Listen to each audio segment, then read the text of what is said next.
ಅವರು ಒಂದು ದೊಡ್ಡ ತೀರ್ಮಾನ ಮಾಡಿದ್ರು.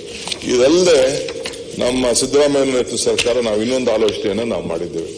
ಈಗ CSR ಹಣ ನಮ್ಮ ರಾಜ್ಯಕ್ಕೆ ಒಂದು ರಾಜ್ಯಕ್ಕೆ 8,100 ಕೋಟಿ ರೂಪಾಯಿ CSR ಹಣ ಸಂಗ್ರಹ ಆಗ್ತಾ ಇದೆ. ಆವತ್ತು ನಮ್ಮ ಪ್ರಣಬ್ ಮುಖರ್ಜಿ ಅವರು ಫೈನಾನ್ಸ್ ಮಿನಿಸ್ಟರ್, ಇವರು ಪ್ರೈಮ್ ಮಿನಿಸ್ಟರ್. ದೊಡ್ಡ ದೊಡ್ಡ ವ್ಯಕ್ತಿಗಳು ಮಾಡೋದಕ್ಕೆ ಕೋಆಪರೇಟಿವ್ ಸೋಷಿಯಲ್ ರೆಸ್ಪಾನ್ಸಿಬಿಲಿಟಿ ಅಂತ ಹೇಳಿ ತಂದು 2% ನೀವು ಹಣ ಕೊಡಬೇಕು ಅಂತ ತೀರ್ಮಾನ. ಇದ್ರ ಕೆಲವರೆಲ್ಲ ಅನುಕೂಲ ಆಗ್ತಾ ಇದೆ, ಕೆಲವರು ಅನುಕೂಲ ಆಗ್ತಾ ಇಲ್ಲ. ಈಗ ನಾವು ಕೂತ್ಕೊಂಡು ಒಂದು ತೀರ್ಮಾನ ಮಾಡಿದ್ದೀವಿ. ನನ್ನ ಅಧ್ಯಕ್ಷತೆಯಲ್ಲಿ ಒಂದು ಕಮಿಟಿ ಮಾಡಿದ್ದಾರೆ. ಈ ಫಸ್ಟ್ ನಾವು ಆ CSR ಹಣನ ಬೇರೆ ಕಡೆ ಮಿಸ್ಯೂಸ್ ಆಗಬಾರ್ದು ಅನ್ನೋ ದೃಷ್ಟಿಯಿಂದ ಪ್ರತಿ ಗ್ರಾಮೀಣ ಸ್ಕೂಲ್ಗೆ ಕಂಪಲ್ಸರಿ ಪಂಚಾಯತಿ ಮಟ್ಟದಲ್ಲಿ, ನಾಟ್ ಇನ್ ಟೌನ್, ಇಲ್ಲ ಕನಕಪುರ ಟೌನ್ ಅಲ್ಲ, ಬೆಂಗಳೂರು ಸಿಟಿಲಲ್ಲ, ರಾಮನಗರದಲ್ಲ, ಇಲ್ಲೊಂದು ಯಾವುದೋ ಒಂದು ಟೌನ್ ಅಲ್ಲ, ಬರೀ ಗ್ರಾಮೀಣ ಪ್ರದೇಶಕ್ಕೆ ಒಂದು CSR ನಮ್ಮ KPS ಮಾದರಿ ಯಾವ ರೀತಿ ಇದೆ ಅದೇ ರೀತಿ ಒಂದು ಮಾಡಲ್ ಮಾಡಬೇಕು ಅಂತ ಹೇಳಿ ಒಂದು ತೀರ್ಮಾನ ಮಾಡಿ ಈಗಾಗಲೇ ಪ್ರಾರಂಭ ಮಾಡಿದ್ದೇವೆ.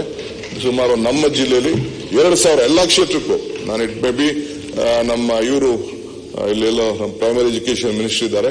ಈ ಫಸ್ಟ್ ಫೇಸ್ ಅಲ್ಲಿ 500 ಸ್ಕೂಲ್ ತೆಗೆದುಕೊಳ್ಳಬೇಕು ಅಂತ ಹೇಳಿ ನಾವು ಆಗ ಕರೆದು ಮೀಟಿಂಗ್ಸ್ ಶುರು ಮಾಡಿದ್ದೇನೆ.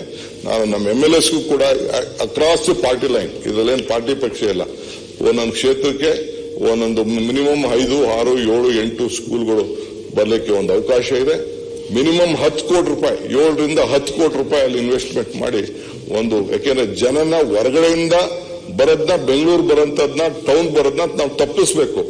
ಇಲ್ಲ ಎಂಪ್ಲಾಯ್ಮೆಂಟ್ಗೋಸ್ಕರ ಬರ್ತಾರೆ, ಇಲ್ಲ ಅಂದ್ರೆ ಎಜುಕೇಶನ್ಗೋಸ್ಕರ ಅರ್ಬನ್ಗೆ, ಟೌನ್ಗಳಿಗೆ, district headquarters, state headquarters ಬರ್ತಾರೆ. ಅದನ್ನ ತಪ್ಪಿಸ್ಬೇಕು. ಹಿಂದೆ ನಾನು UD ಮಿನಿಸ್ಟರ್ ಆಗಿದ್ದಾಗ 70 ಲಕ್ಷ ಇತ್ತು ಜನಸಂಖ್ಯೆ ಈ ಬೆಂಗಳೂರು. ಇವತ್ತು 1,40,00,000 ಆಗಿದೆ. So there are lot of issues. So ಹಂಗೆ ಇವತ್ತು ಆ CSR ಹಣದಿಂದ ಸರ್ಕಾರದ ಪ್ರಯಾರಿಟಿ ಗ್ರಾಮೀಣ ಪ್ರದೇಶದ ಅಲ್ಲಿ ಪಂಚಾಯತ್ ಮಟ್ಟದಲ್ಲಿ, ಪಂಚಾಯತ್ ಕೇಂದ್ರಗಳಲ್ಲಿ 1-2 ಎಕರೆ 3 ಇರೋ ಸ್ಕೂಲ್ನ ರಿನೋವೇಷನ್ ಮಾಡೋಂಥದ್ದು, ಇಲ್ಲ ಅಂದ್ರೆ ಹೊಸ ಮಾಡೆಲ್ ಸ್ಕೂಲ್ ಮಾಡೋಂಥದ್ದು, ಅದನ್ನ ಈ CSR ಅಲ್ಲಿ ಇದಕ್ಕೆ ಪೂರಕವಾಗಿ ಇದು ಮನಮೋಹನ್ ಸಿಂಗ್ ರವರು ಕಾರಣ. ಸೊ ಯಾರ ಹೆಸರು ನಾನು ಸಲಹೆ ಮಾಡಿದ್ದೇನೆ, ನಮ್ಮ ಯೂನಿವರ್ಸಿಟಿ ಎಜುಕೇಶನ್ ಮಿನಿಸ್ಟರ್ ಹೇಳಿದ್ದೇನೆ, ಅವ್ರ ಹೆಸರಲ್ಲಿ ಒಂದು ದೊಡ್ಡ ಏನಾದ್ರು ಒಂದು ಮಾಡಬೇಕು, ಶಾಶ್ವತವಾಗಿರಬೇಕು ಅಂತೇಳಿ ನಮ್ಮ ಹೈಯರ್ ಎಜುಕೇಶನ್ ಮಿನಿಸ್ಟರ್ ಹೇಳಿದ್ದೇನೆ. ನೋಡೋಣ ಮುಂದಕ್ಕೆ ಯಾವ ರೀತಿ ಹೆಸರು ನೀಡಬೇಕು. ಹಿಂಗೆ ಅಪಾರವಾದಂತ ಒಂದು ಕೊಡುಗೆಯನ್ನ ಈ ದೇಶಕ್ಕೆ ಮನಮೋಹನ್ ಸಿಂಗ್ ಅವರು ಕೊಟ್ಟು ಹೋಗಿದ್ದಾರೆ. ಇದನ್ನ ನಾವೆಲ್ಲ ಕೂಡ ನಾವು ಸ್ಮರಿಸಿಕೊಳ್ಬೇಕು. ಜೊತೆಗೆ ಶ್ರೀನಿವಾಸ್ ಅವರು ಕೂಡ ಇವತ್ತು ಅವರು ಕೂಡ ನಮಗೆ ಬಹಳ ಆತ್ಮೀಯರಾಗಿದ್ರು.